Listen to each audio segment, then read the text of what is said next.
जय श्री राम बंधुओं। कल यानी 22 जनवरी 2024 ये भारत की सांस्कृतिक स्वतंत्रता का दिवस है। राम मंदिर का निर्माण ये सनातनियों का सपना तो था ही, सपना के साथ ये संकल्प भी था, बहुत बड़ा संकल्प था जिसकी पूर्ति हुई कल। और इस संकल्प को पूरा करने में पूरे 500 वर्ष लग गए। लेकिन ये भी है कि ये विश्व की एकमात्र ऐसी घटना है जो कहीं दूसरी जगह नहीं देखने को मिलती। ये एक विश्व की एकमात्र घटना इसलिए मैं कह रहा हूं क्योंकि कभी भी ऐसा नहीं हुआ कि जो आक्रांताओं ने जिस धार्मिक और सांस्कृतिक स्थल को जिस भी देश में गए हैं ये तोड़ा और उसको पुनर्प्राप्त किया वहां के लोगों ने, चाहे उसमें 500 वर्ष लग गए, और प्राप्त करके वहां पे फिर से पुनर्स्थापित किया और एक भव्य और दिव्य मंदिर की स्थापना की गई जो भारतवर्ष में हुआ, अयोध्या में हुआ, आप लोगों के सामने हुआ। यह एक ऐसी गौरव अनुभूति करने वाली विषय वस्तु है जो शायद दूसरी कोई मिसाल नहीं मिलती विश्व में। और इस पर उस समय प्रधानमंत्री मोदी जी क्या कह रहे हैं उसको सुनते हैं। राम भारत का आधार है, राम भारत का विचार है, राम भारत का विधान है, राम भारत की चेतना है, राम भारत का चिंतन है, राम भारत की प्रतिष्ठा है, राम भारत का प्रताप है, राम प्रवाह है, राम प्रभाव है, राम नीति भी है, राम नीति भी है, राम नित्यता भी है, राम निरंतरता भी है, राम विभु है, विशद है, राम व्यापक है, विश्व है, विश्वात्मा है। और इसलिए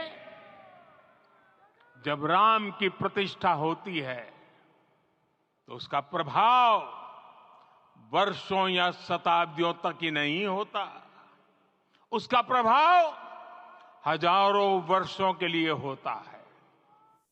यह एक महान सफल एवं आध्यात्मिक आयोजन भी रहा जहां पे तमाम साधु संतों के बीच हमारे देश के महान कलाकार और बहुत सारे फिल्म और खेल जगत के बहुत सारे प्रसिद्ध लोग, विश्व देश और विदेश के बहुत सारे लोगों के सामने ये सब चीजें हो रही थी।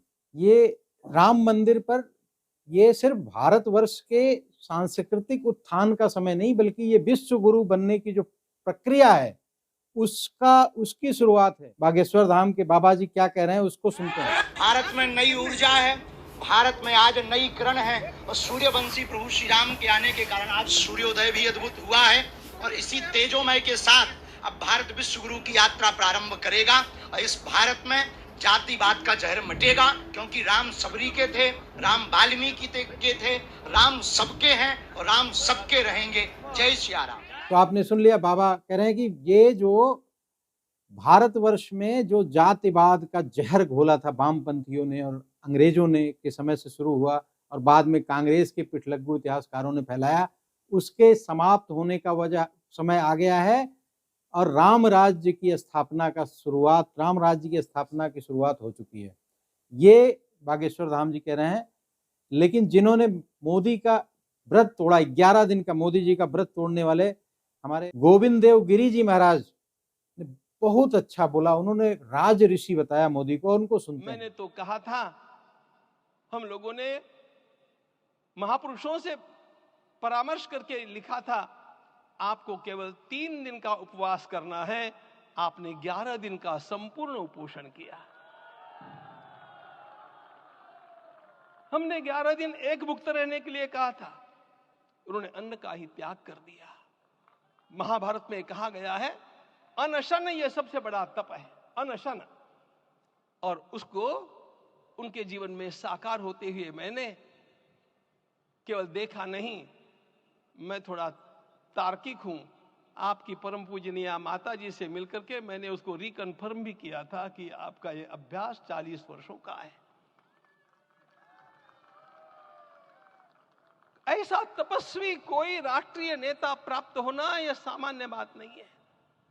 वे इन दिनों में हमने कहा था कि आपको विदेश प्रवास नहीं करना चाहिए क्योंकि सांसर्गिक दोष भी आते हैं।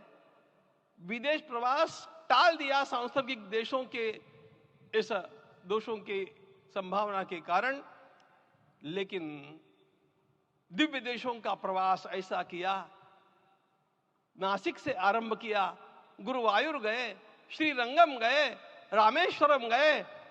इन सारे स्थानों पर जाकर के वहां के परमाणुओं को लेकर के और पूरी भारत माता के हर कोनों में जाकर के मानो वे निमंत्रण दे रहे थे कि आइए दिव्य आत्माओं, अयोध्या पधारिए और हमारे राष्ट्र को महान बनाने के लिए आशीर्वाद दीजिए।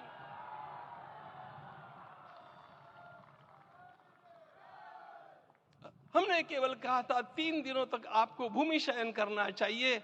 11 दिनों से आप भूमि शयन कर रहे हैं। इस कड़कड़ाती ठंड में इस प्रकार का शयन करना, मित्रों, ब्रह्मा जी ने सृष्टि को निर्माण किया। उस समय उन्होंने एक शब्द को सुना था। भारत की संस्कृति का सबसे मूल शब्द है तप तप इति। हमारे पूज्य गुरुदेव के गुरुदेव परम गुरु कहा करते थे, कांची के परमाचार्य जी महाराज, तपश्चर। मैं जब भी उनसे मिलता था वे कहते थे तपश्चर। आज तप की कमी हो गई है और उस तप को हमने साकार आप में देखा। मुझे इस परंपरा को देखते हुए केवल एक राजा याद आता है जिसमें यह सब कुछ था, और उस राजा का नाम छत्रपति शिवाजी महाराज। छत्रपति शिवाजी महाराज। मित्रों, लोगों को पता नहीं है शायद,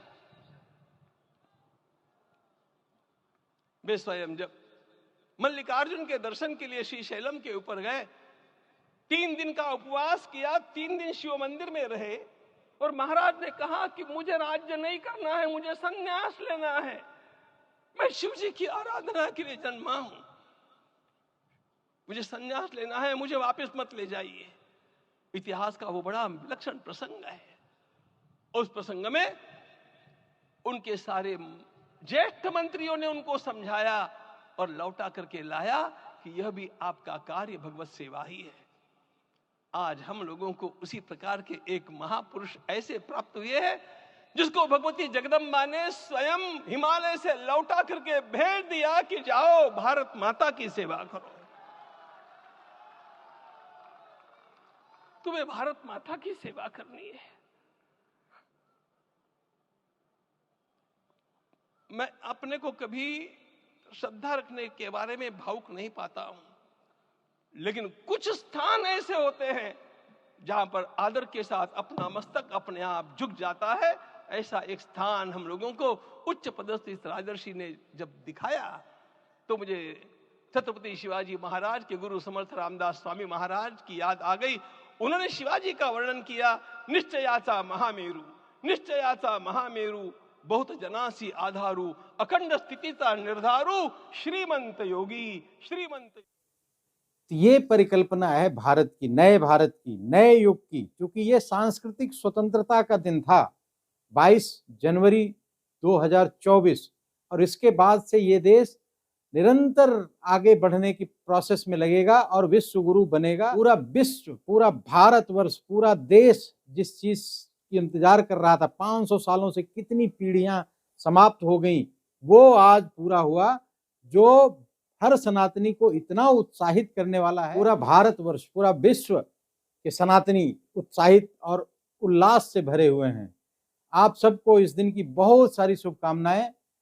आने वाला समय ऐसी और खुशियां सनातन के लिए ले आता रहेगा, इस उम्मीद के साथ आज की वीडियो बस इतनी ही। ये वीडियो मेरी पसंद आई हो तो इसे लाइक करें, शेयर करें और मेरे चैनल को सब्सक्राइब करें। जय हिंद बंधुओं, वंदे मातरम।